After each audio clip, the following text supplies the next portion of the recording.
The way he's going these days, maybe even J.D. Vance after that last video, both of them need to go through a Gurudev session.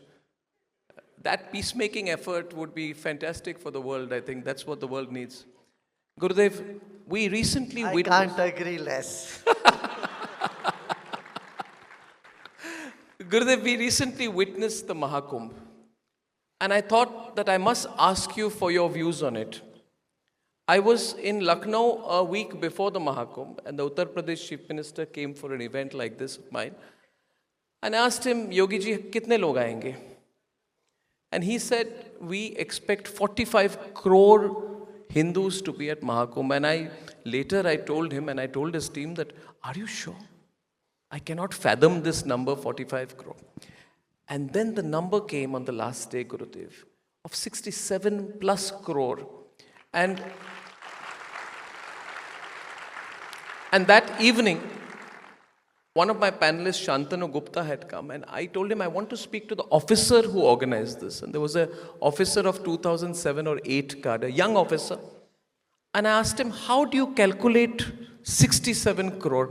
He said, we used incredible technology from AI to drones to mapping. He said, this number is real.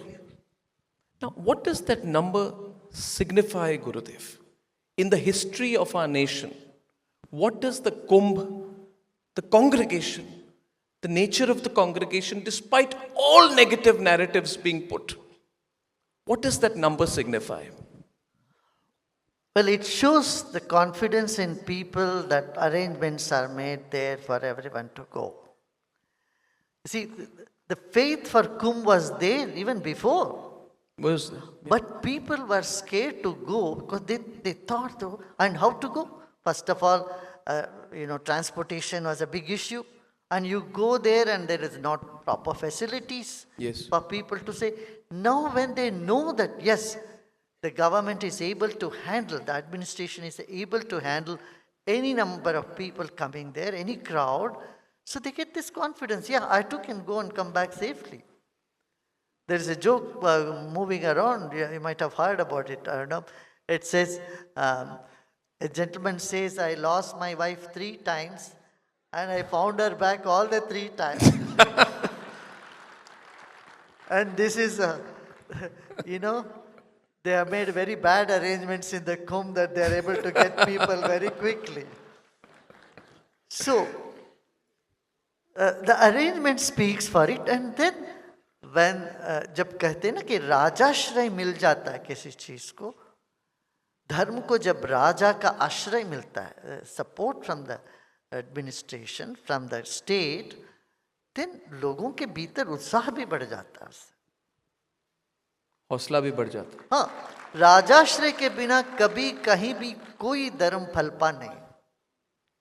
दुनिया भर में देखिए हर civilisation को राजाश्रय मिला है.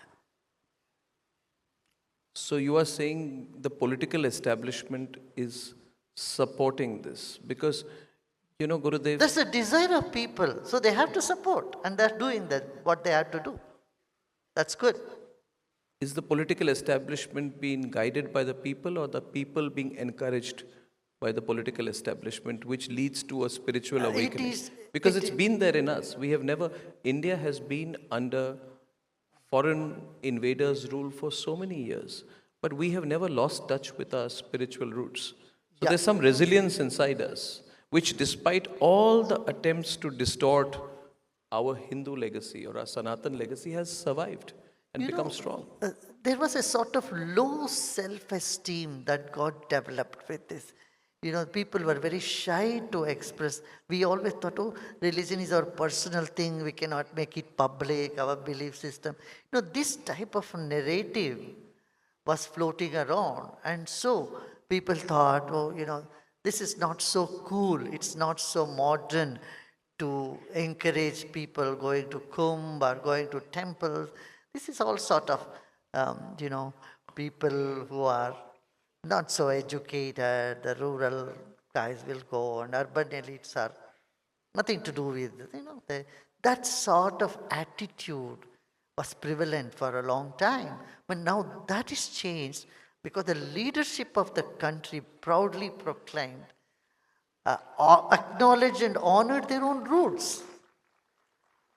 Officers भी मंदिर जाते थे, टीका लगाते थे, बाहर आते ही सारा टीका पहुंच करके जाते थे. अब ऐसा नहीं करते. अब तो we are true to who we are. Before we used to hide our identity, feel so shy about our own identity. Now when the leadership stood for our culture, for civilization, our religion, our Prime Minister stood for it, and all other ministers stood for it. Then people woke up and say, hey, they feel very comfortable. It's like coming out of some shackle. We were trying to be somebody who we are not. Now we know, oh, it's okay to be who we are. Yeah. That self-confidence came up. Gurudev, I felt so bad once when I had gone to Kashi many years back, before the Kashi Vishwanath temple complex had been redeveloped and built to what it is now. I have not been after that, but I felt very bad because I found the most ancient of temples and perhaps the most significant of religious symbols, shivlings, all scattered in a terrible urban ruin.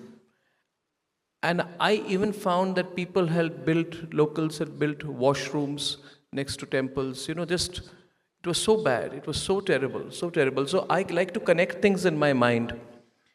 And I want to share this with the audience that 3 weeks back I had the good fortune of receiving a phone call from my dear friends Ajay and Rajita and from the Art of Living, to whom I'm deeply connected in my heart to you.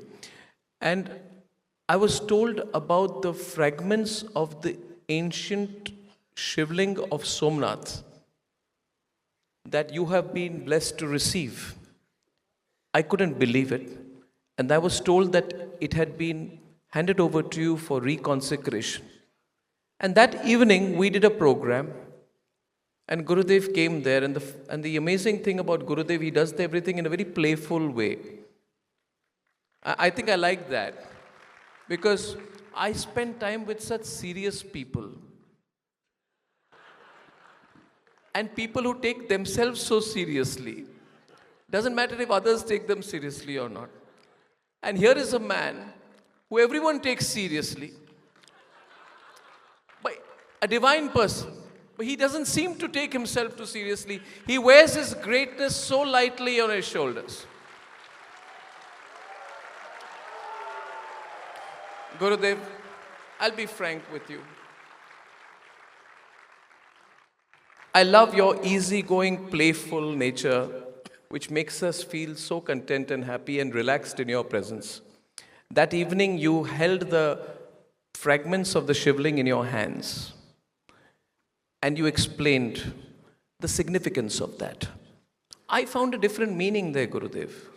In my mind, I'm linking that to the excavation of the legendary city in Dwarka, to the rebuilding of the Kashi Vishwanath complex, and I'm seeing in all of this a rebuilding and a reawakening of our civilization. Do you agree with me? And that is your immense contribution to our country. And I'd like you to tell me a little bit about that, because there have been so many distortions of our history. The reconsecration of the Shivling, Dwarka, Kashi Vishwanath, what do they all connect in? And Mahakal, Ujjain, and Kedarnath. And Kedarnath. What does it all suggest? Kedarnath was in such shackles and it's in such shambles when we went there. And it's all shanty towns and very shabby atmosphere. But now, such a big difference there. Same with Varanasi. The little gullies, it would take so many hours for people to enter in the gullies in Shivaratri days. And people would not want to go again. Yes. Now, the facelift it has got, is something that our country deserves this. It was long due. Thanks to our Prime Minister for really making Kashi Vishwanath Temple what it is. And I mean, it's like Vatican of India. Yeah, no less. Kashi, not Yes, less no than a less. Vatican city. Great. And it needs those sort of facility for 1.4 crore people going there. Now, same has happened with Mahakal, Ujjain. The glory of Ujjain, you can see that now. We have only read in textbooks. Now this Somnath Shivling is very interesting. Perhaps it is the spiritual energy that got generated in the entire country after Kumbh. During the Kumbh, that this family, which has been holding this for 1,000 years, when the shivling was broken, the shivling was floating, it was never touched the ground. उसका भू स्पर्श कभी नहीं हुआ Yes, yes, yes. तो ये अपने सुना है पढ़ा है Yes, yes. तो when that shivling was broken, the pieces of that were taken by the Agnihotri family of South India, near Papanasam, near Tanjavur district, small village. And so they were keeping it in their home.